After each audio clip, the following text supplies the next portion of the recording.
मनाला भावलेला लेख. जगायचं राहून गेलं नाही पाहिजे.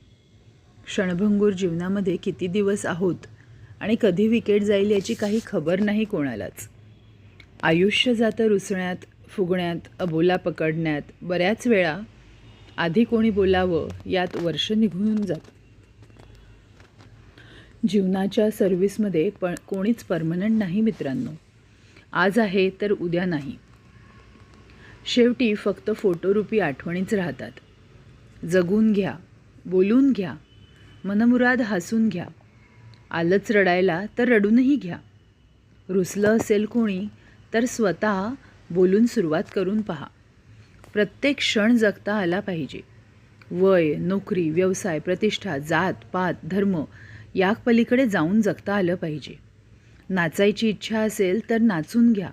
लहानपणी वाटतं मोठं व्हावं, मोठेपणी वाटतं श्रीमंत व्हावं आणि म्हातारपणी वाटतं लहान व्हावं. या सगळ्या चक्रव्यूहात जगायचं मात्र राहून जातं. ज्याला जे आवडतं त्यासाठी स्वतः वेळ काढावा. खूप कमवून तरी कुठं घेऊन जायचं आहे. आणि समजा कमवलं तरी पुढच्या पिढीला ते टिकवता आलं पाहिजे. यावरही आपला अभ्यास हवा. आज मन मारून जगाल ही पण तुमच्या मनाची काय. पैसे नक्कीच कमवा, पण स्वतःसाठी. हे जग सोडा, ते मित्रांसाठी. खूप काही कमवाल, पण स्वतःचे छंद, स्वतःची आवड, स्वतःच्या इच्छा जर राहिल्या असतील तर मात्र सर्व काही कमावूनही आपण कफल्लक आहोत. म्हणून मित्रांनो, जगायचं राहून गेलं नाही पाहिजे.